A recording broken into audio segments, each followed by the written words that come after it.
Naquele tempo, houve um casamento em Caná da Galileia.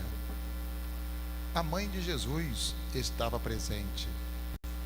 Também Jesus e seus discípulos tinham sido convidados para o casamento. Como o vinho veio a faltar, a mãe de Jesus lhe disse: eles não têm mais vinho. Jesus respondeu-lhe: mulher, por que dizes isto a mim? Minha hora ainda não chegou. Sua mãe disse aos que estavam servindo: fazei o que ele vos disser. Estavam 6 talhas de pedra colocadas aí para a purificação, que os judeus costumam fazer. Em cada uma delas cabiam mais ou menos 100 litros. Jesus disse aos que estavam servindo: enchei as talhas de água. Encheram-nas até a boca. Jesus disse: agora tirai e levai ao mestre-sala. E eles levaram. O mestre-sala experimentou a água que se tinha transformado em vinho. Ele não sabia de onde vinha, mas os que estavam servindo sabiam, pois eram eles que tinham tirado a água. O mestre-sala chamou então o noivo e lhe disse: todo mundo serve primeiro o vinho melhor, e quando os convidados já estão embriagados, serve o vinho menos bom. Mas tu guardaste o vinho melhor até agora. Este foi o início dos sinais de Jesus. Ele o realizou em Caná da Galileia e manifestou a sua glória, e seus discípulos creram nele. Palavra da salvação. Acho que eu tinha que cantar esse final, né? Mas agora já foi. Já que eu cantei a introdução, esqueci. Queridos e amados irmãos e irmãs em Cristo Jesus nosso Senhor, queridos irmãos e irmãs que nos acompanham pela internet, queridos irmãos e irmãs, membros da comunidade Servos de Caná. A memória, a festa de Nossa Senhora de Caná não é muito divulgada ainda, né? Ainda. Mas é uma memória muito bonita, muito afetiva, que nos faz lembrar muitas coisas, né? Olhando para o contexto histórico, né, liturgicamente falando, Epifania significa manifestação, e dentro desse contexto da manifestação estavam inseridos uma tríplice manifestação que, com o passar do tempo, foi desassociada ou foram separadas. Por esse contexto, celebrava-se junto no dia 6 de janeiro, ou 3 que foram meio que esquecidos, né? 3 momentos distintos de manifestação da graça de Deus, a manifestação de Deus. Deus que se manifesta aos magos, como já disse aqui, a Bíblia não fala que eram 3, nem que eram reis. Foi a tradição que com o passar do tempo deu status de realeza para os magos. E foi também a tradição que, a partir do século IX, isso, né, coloca também nomes para eles, né? Acabam também dando nomes. Mas se nós olharmos na Bíblia, vamos ver que está escrito lá: alguns magos vindo do Oriente. Não diz que são 3 magos ou que são 3 reis magos. Biblicamente falando, nós não temos essa expressão. Então, com o passar do tempo, que a tradição vai atribuir ou atribuir-lhes status de realeza, dando-lhes nomes: Gaspar, Baltazar e aquele que tinha medo de avião. Não, é outro, né? É outro. Gaspar, Baltazar e Belchior. Né? Esses são os nomes que os deram para os magos. Ou o nome dos 3 reis magos, que depois vieram 3 e reis. Isso no século IX. Quando São Francisco de Assis, já falei isso aqui, né? Monta o presépio, vai colocá-los no presépio. Que até, se nós analisarmos bem, os magos não visitam Jesus. Olha eu escandalizando o povo, né? Não visitam Jesus na gruta. Jesus tinha mais ou menos 2 anos quando os magos chegaram para visitar Jesus, né? Eles saíram do Oriente. Nunca se esqueçam que eles saíram camelo, né? Não é igual nosso carro, não anda tão rápido assim. Ainda mais que me parece que naquela época tinha o Uberpool, porque a gente olha para o presépio e só vê um camelo para 3 reis, né? Então acho que eles compartilharam a corrida, então demorou mais ainda para chegar. Mas você reparou? São 3 reis e um camelo só, né? Então eles compartilharam a corrida, talvez, né? Não sei como é que foi o esquema, mas chegaram de longe. Não era uma viagem rápida, não era uma viagem que se fazia, que chegava rapidinho. Então demorava isso, né? É por isso que Herodes chama os magos em segredo e procura saber cuidadosamente, ou seja, com detalhes, quando que a estrela tinha aparecido, para ali então fazer mais ou menos em torno de 2 anos. E a própria Bíblia diz que Jesus não estava na gruta quando os magos... Está na Bíblia isso que eu vou falar agora, tá?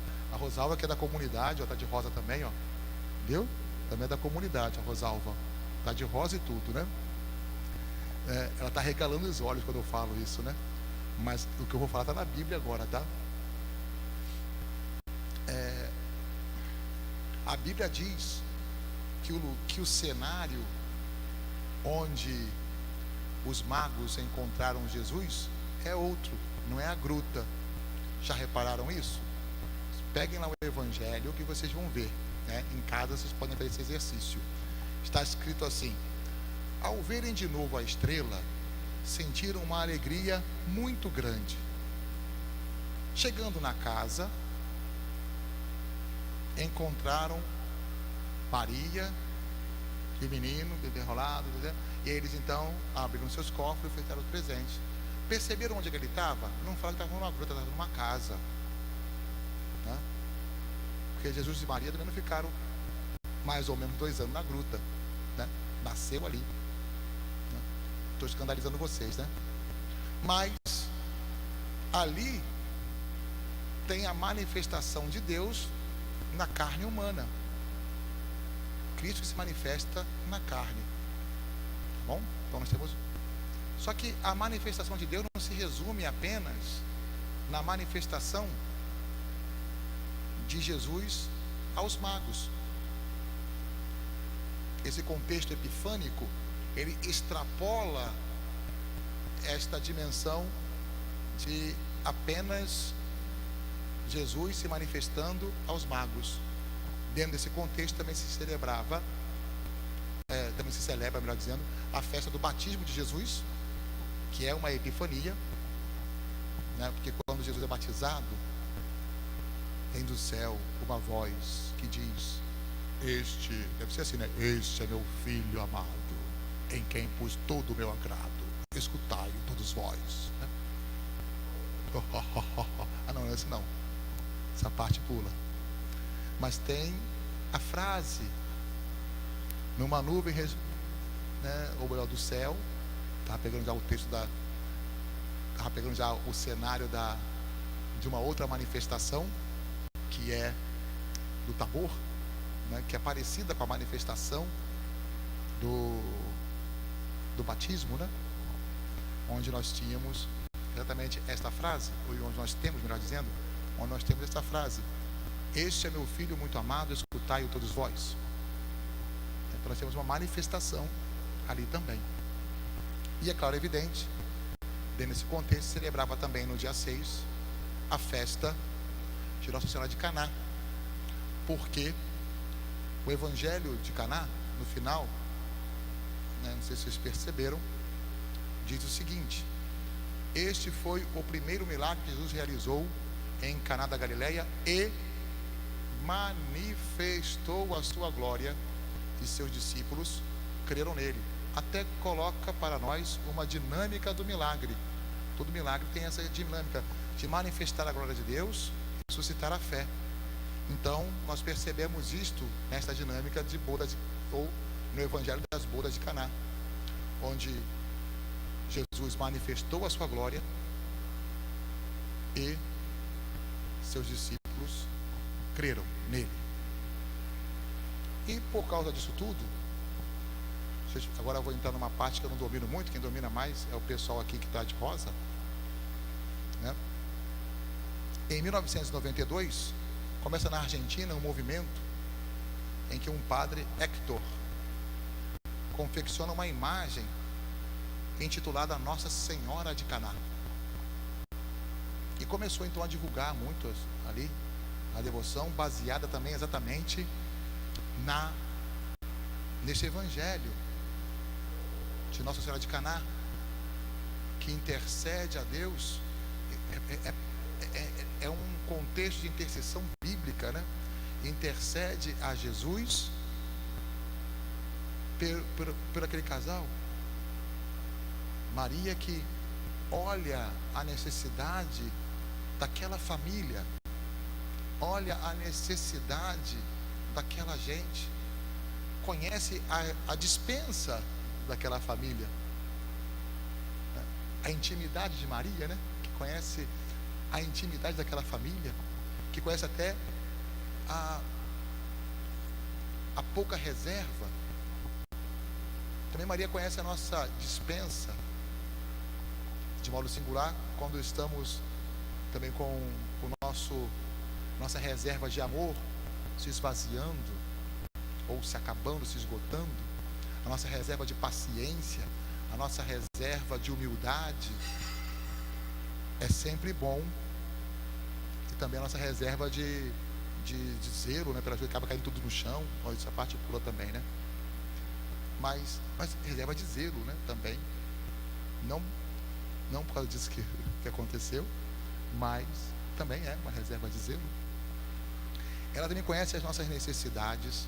É por isso que precisamos aprender, como aquele casal, a entregar a nossa necessidade a Jesus pelas mãos de Maria, porque ela olha para nós, ela intercede por nós, como intercedeu por aquela família. Ela intercede para as nossas famílias. Nossa Senhora de Caná, padroeira das famílias, intercedendo pelas famílias, para que se renove cada vez mais o amor, a união, o companheirismo dentro de cada lar. Dentro de cada lar. Então, nesse contexto, né, começam então a divulgar muito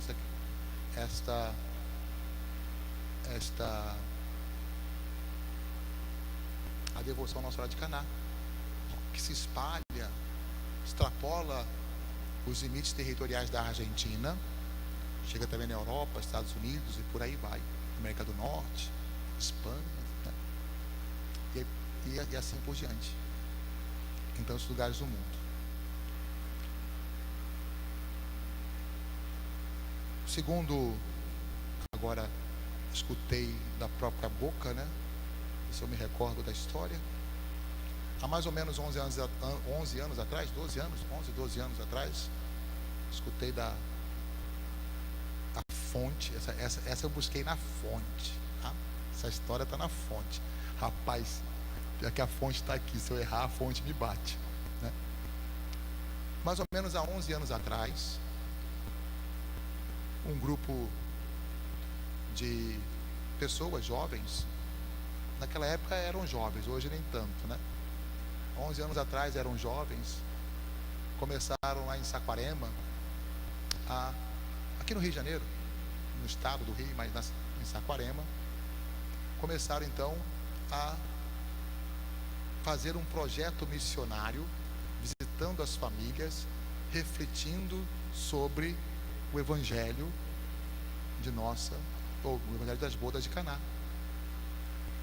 A missão era visitar a casa e fazer uma pequena reflexão sobre o Evangelho que nós lemos hoje, o Evangelho de Caná.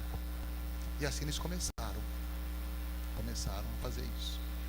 A coisa foi crescendo, que então formou-se a comunidade Servos de Caná, que há 11 anos atrás abençoou esta bela imagem, como disse no início, única do Brasil, rosa.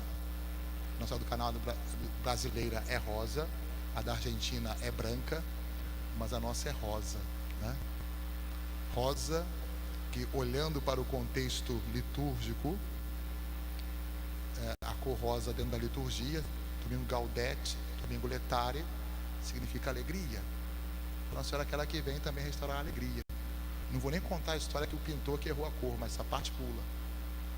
Essa parte também eu escutei da fonte, que tiraram uma foto da imagem, aquele reflexo do flash ficou meio rosado. O rapaz foi botar um pequeno tom de rosa, aí errou na dosagem, ficou um rosa bem bonito. E aí quando o Vinícius foi apresentar a imagem para Dom Alano, que apareceu na hora, falou: fez rosa, e aí? Aí Dom Alano falou para ele: não se preocupa não, Nossa Senhora do Canal no Brasil é rosa, e abençoou. Então foi um bispo que falou, está falado, né? E realmente ficou interessante, porque essa explicação do porquê do rosa é mais bonita do que essa que eu falei agora, né? Do rosa que simboliza a alegria, né? Foi providência divina, não foi um erro do artesão. Ele foi um instrumento de Deus para que comunicasse a alegria dele com as pessoas através da imagem. Então não se preocupem, que não foi nada errado, foi tudo certo. Deus escreve certos por linhas certas, sem linhas, tudo quanto é jeito, ele escreve sempre certo, né? Então, providência divina fez com que esta imagem hoje simbolizasse também a alegria, que deve ser restaurada, deve ser vivenciada sempre dentro do contexto familiar. Se eu não estou enganado, acho que não estou, a alegria da força familiar, que é simbolizada nos vasos que estão embaixo, que simboliza o casal, não é isso? O vaso que simboliza o casal, porque Nossa Senhora de Caná, como disse, padroeira das famílias. Então, nesse aspecto, ali a família que é restaurada, né, no amor, na alegria, que vem e tem a sua origem em Deus. Então, se eu errei na história, depois eu vou aparecer com o olho roxo, mas é bonita, né, essa história, né, de como surgiu e o porquê que ela é rosa, né, mostrando essa dimensão da alegria que invade o nosso coração e nos preenche sempre mais. E dentro do contexto da Bíblia, ali do Evangelho de hoje, nós vemos também uma outra situação interessante. Eu sempre repito isso quando leio esse Evangelho. Jesus ia manifestar sua glória, mas não sabemos quando, porque ele fala que minha hora não chegou, mas acabou chegando, né? E chegou foi porque a mãe pediu. Então, através do pedido da mãe, a hora da graça se antecipa para nós. Por isso precisamos confiar também em Nossa Senhora, porque ela sempre intercede por nós. Percebe que Jesus fala: mulher, por que diz isso a mim? Minha hora não chegou. Ou seja, analisando o texto, a gente vê que não seria a hora dele fazer milagre, era a hora dele manifestar a sua glória. Mas acabou sendo. Pergunta para todo mundo: onde foi o primeiro milagre de Jesus? Caná. Virou até mistério do terço, né? Dos mistérios luminosos, boda de Caná, né? Então, porque de fato foi ali que Jesus manifestou sua glória pela primeira vez. Então nós podemos dizer, sem medo de errar, que através da intercessão da mãe, a hora da graça se antecipa não só para aquele casal, não só para aquela família, não só para aquela gente que estava na festa, mas para todos nós. se antecipa no tempo e no espaço para a humanidade. E é por isso que precisamos sempre recorrer àquela que muito amou e à expressão de amor para nós. Que Deus nos abençoe, nos fortaleça cada vez mais, nos estimule à perfeição. Parabéns à comunidade Servo de Caná. Que Deus abençoe também a missão de vocês. Sejam cada vez mais estimulados a divulgar sempre esta alegria do Evangelho de Caná, para que as famílias sejam cada vez mais restauradas no amor. Assim seja.